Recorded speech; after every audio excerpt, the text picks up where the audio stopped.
Bodo latest update बयखौबो फरायबाय दिनैनि रादाबखौ फरायदों आं प्रमोद खाख्लारि गिबि निउज आपडेट दङ जुब जुब अखा हानायनि जाहोनाव आसामनि गुबुन गुबुन जिल्लाफोराव दैबानानि गोहोम गोग्लैदों थांनाय 24 घन्टानि गेजेराव गासै 9 सुबुङा जिउ खोमानो गोनां जायो लोगोसे गासै गं 12 जिल्लानि 43,416 सुबुंफोरनि सायावबो दैबानानि गोहोमा गोग्लैदों होननानै आसाम स्टेट डिजास्टार मेनेजमेन्ट अथरिटिया फोरमायो दैबानाजों गोहोम गोग्लैनाय गं 12 जिल्लाफोरा फारियै बरपेटा बिश्वनाथ बङाइगाव गवालपारा जरहाट मरिगाव चिरां दरं धेमाजि कामरुप बार कामरुप एम आरो गलाघाट नैथियाव दङ बिटिआरनि गाहाय प्रमोद बर'नि आंगो बिसि पारुल फरालि बर'जों लोगोसे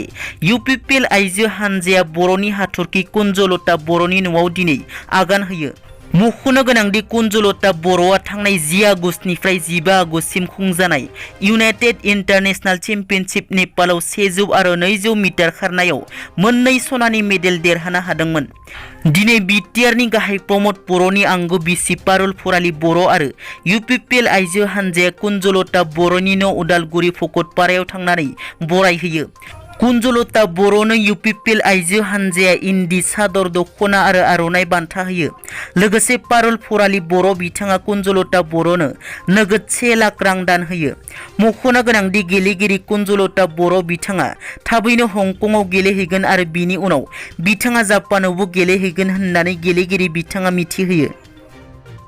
थामथियाव दङ आसाम नाङै आसामनि गिबि मन्थ्रि डक्टर हिमन्त बिश्व शर्मा बिथांखौ मा मुङै बयबो मिथियो गिबि मन्थ्रि डक्टर हिमन्त बिश्व शर्माखौ लानानै कनबानिगा क्ररपतियाव 10,000नि मोनसे सोंलुखौ लानानै सोंनाय मोनसे ससियेल मिडियायाव गोसारगासिनो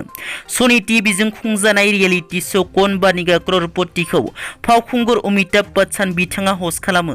बेबाराव बे श'आव आसामनि गिबि मन्थ्रि डक्टर हिमन्त बिश्व शर्माखौ लानानै मोनसे सोंलु सोंनायखौ नुनो मोन्दों फिननाय होगिरिनाव सोंथि महरै सोंनाय जादोंमोन दि आसामनि गिबि मन्थ्रि डक्टर हिमन्त बिश्व शर्मा बिथांखौ गाहायाव होनाय बबे मुंजों मिथिनाय जायो होनना सेथियाव दंमोन आदै नैथियाव दंमोन मामा थामथियाव दंमोन आदा आरो ब्रैथियाव दंमोन आयं बे सोंथिनि फिननायखौ होनानै फिननाय होगिरि बिथाङा 10,000 रां देरहानो हादोंमोन ब्रैथियाव दङ ससियेल मिडियायाव गावसोरनि बिथिंनि माखासे खोथाफोरखौ लानानै समाजारि बिथिंखौ गुबुंले खालामग्रा फावखुंगुर जेम्स मोसाहारि आरो फावखुंग्रि गेमस्रि दैमारिखौ लानानै दिनै डिमाकुसि रायन' रिजर्टआव अल बड' सिनियर आर्टिस्ट एस'सिएशन सुंद'यै BCAA आ सावरायो बिसोर सानैनि गाज्रि आखुथायनि थाखाय BCAA आ सावरायनायनि गेजेरजों गेमस्रि आरो जेम्स सानैखौबो BCAA निफ्राय ठिकानाय गैयै समसिम बर' सावथुन मुलुगनिफ्राय सानैखौबो बुख्लायना दोननाय जायो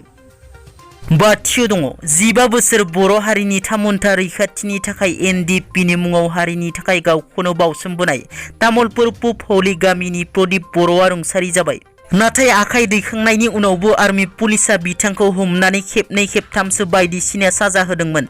बे साजानि थाखाय बिथाङा बेरामाव गोग्लैनो गोनां जादोंमोन आरो दिनै जिउ बावनो गोनां जायो दिनैनि रादाबा एसेनोसै स' नोंथांमोना जुदि आंनि चेनेलखौ दासिमबो साबस्क्राइब खालामाखै अन्नानै साबस्क्राइब खालाम